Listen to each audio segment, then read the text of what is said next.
Assalamualaikum warahmatullahi wabarakatuh. Saya Andini Nuril Habibah dari Program Studi Kehutanan dengan NIM 2023-1032-0311-014. Di sini saya akan menjelaskan tentang mat far'i. Mat secara bahasa berarti panjang, sedangkan far'i secara bahasa artinya adalah cabang. Mat far'i secara istilah yaitu hukum bacaan panjang yang terjadi karena bertemunya dengan hamzah, sukun, tasydid, dan waqaf. Beberapa jenis mat far'i yaitu mat lin, wajib mutasil, arid li sukun, jaiz munfasil, badal, iwad, dan tamkin. Hukum bacaan mat far'i adalah hukum bacaan yang merupakan tambahan dari mat asli. Panjang bacaannya terdiri dari 2,5 alif atau sama dengan 2, 4, atau 6 ketukan. Mat far'i dibaca panjang karena adanya hamzah, sukun, tasydid, maupun adanya waqaf. Berikut yang pertama, mat wajib mutasil. Mat wajib mutasil adalah apabila terdapat mat bertemu dengan hamzah dalam satu kalimat, panjang harokat ketika wasol harokat, sedangkan dalam keadaan waqaf boleh dibaca 4, 5, dan 6 harokat. Contohnya seperti di PPT. Yang kedua, mat jaiz munfasil. Mat jaiz munfasil adalah apabila terdapat mat bertemu dengan hamzah dalam kalimat terpisah, panjangnya 4 sampai 5 harokat. Contohnya fi ahsani taqwim. Yang ketiga, secara bahasa berarti panjang, lunak atau lembut. Yang ketiga, mat lain. Secara bahasa berarti panjang, lunak atau lembut. Apabila ada waw atau ya karena waqaf jatuh setelah harokat fathah, maka hukum bacaannya adalah 2 hingga 6 harokat dengan nada lunak dan lembut. Hukum bacaan mat lain, lafadznya bil ghaibi, di mana ya sukun bertemu dengan ghain fathah. Yang keempat, mat badal, penggantian huruf hamzah mati dengan huruf alif, ya, atau waw yang disesuaikan dengan harokat huruf sebelumnya. Cara membacanya adalah dengan dipanjangkan satu alif atau bisa disebut 2 harokat. Contoh dari mat badal, akhiratu menjadi akhiratu. Yang kelima, mat tamkin. Mat tamkin menurut istilah adalah bertemunya 2 ya dalam satu kata. Ya yang pertama berharokat kasroh dan bertasydid, sedangkan ya yang kedua berharokat sukun atau mati. Hukum mat tamkin adalah waw mat diikuti waw berbaris atau ya mat diikuti ya berbaris. Yang keenam, ada mat iwad.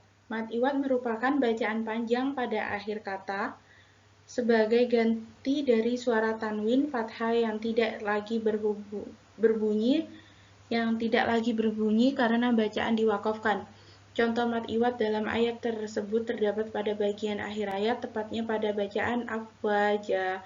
Contoh mat iwad dalam ayat tersebut terdapat pada bagian akhir ayat, fasabbih bihamdi rabbika wastaghfir innahu kana tawwaba, tepatnya pada bacaan kana tawwaba. Yang ketujuh, mat arid li sukun adalah bacaan panjang karena huruf mat bertemu dengan huruf sukun yang disebabkan karena waqaf dan terjadi di akhir ayat. Contoh mat arid li sukun dalam surat Al-Kafirun ayat 2 adalah lafaz lakum dinukum waliyadin. Artinya untukmu agamamu dan untukku agamaku. Contoh dari mat arid li sukun dalam surat Al-Kafirun ayat 6 adalah din. Yang ke-8, mat farqi adalah bacaan yang terjadi karena adanya pertemuan antara mat badal dengan huruf yang memiliki tasydid. Cara membacanya pun harus panjang sekitar 6 harokat. Contohnya di surat An-Naml ayat 59. Yang ke-9, mat sila qasirah adalah mat sila yang pendek, artinya mat ini terjadi Sesudah bersambungnya hak domir dengan huruf hidup, biasanya mad sila qashiro adalah mad sila yang tidak diiringi oleh huruf hamzah. Contohnya di surat An-Naba ayat 15.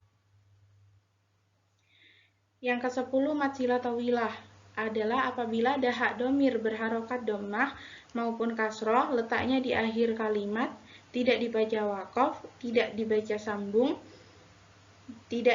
sambung dengan huruf berikutnya, dan sebelumnya adalah huruf yang berharokat hidup, bukan mad, sedangkan huruf sesudahnya adalah huruf hamzah.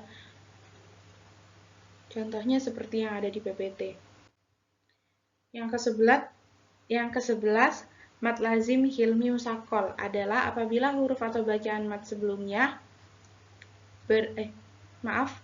adalah apabila huruf atau bacaan mad sesudahnya berupa huruf yang bertasydid panjangnya 6 harokat.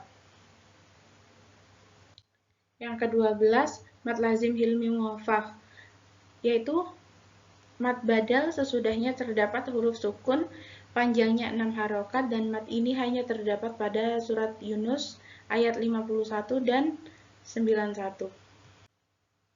Yang ke-13 mad lazim harfi muhaffaf adalah mad yang terjadi pada huruf muqatta'ah yang terdapat di beberapa awal surat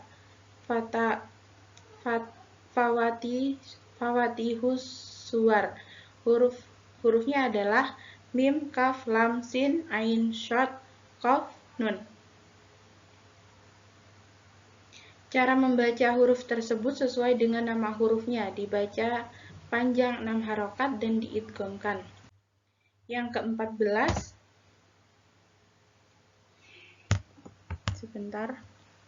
mad lazim musaqqal harfi adalah mad yang terdapat pada huruf fawatihus suwar yang sering ditemukan di awal surat-surat Al-Quran. Huruf tersebut bertemu dengan tasydid sehingga wajib dibaca 6 harokat atau 3 alif dan diidghamkan. Antara lain adalah nun, qaf, shad, ain, shin, lam, kaf, dan mim, serta setelah mad terdapat huruf yang mati karena diidghamkan atau ditasydidkan. Sekian dari saya. Wassalamualaikum warahmatullahi wabarakatuh.